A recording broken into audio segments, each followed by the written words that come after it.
जय श्री कृष्णा तो देखी जाए एक दर्द भरा कन्यादान गीत बाटे। सुनम जा अच्छा लगे तो जरूर दुलार प्यार देहिल जा। एकरा के आगे बढ़ाई जा।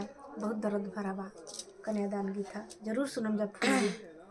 कोठवा ऊपर हमारो पापारो वरम कोठरिया नीचे हमरो हमारो वरम कोठरिया नीचे हमरो हमारो वरम डोलिया बैठाई हमारो भैया रवलन रामाया जू बहिनी सपनवा भैली रामाया जू बहिनी सपनवा भैली के कर के अजू हम माई कबो रामा के का राके पापा कबो रामा के का राके पापा कबो राम के कर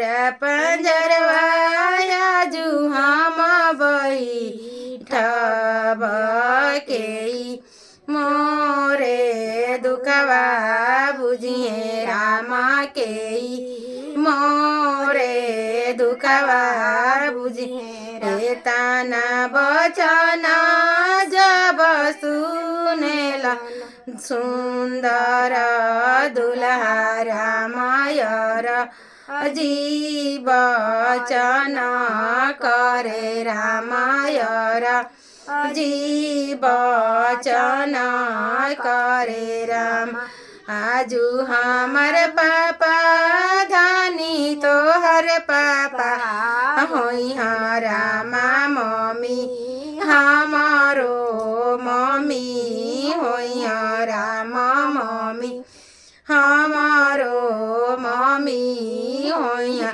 आजू हमरो भैया धानी तोहर भैया होई रामा भाभी तोहार भाभी होई रामा भाभी तोहारो भाभी होई हमारो पंजरवा धनिया बैठे रहिया हम तोह से दुखवा पूछब रानी हम तोह से दुखवा हंसी बोलिया बोले लाना बेटा के पापा राजू दियावा तोहर पत जनी रामायाजू दियावा तोहर पत रोई रोया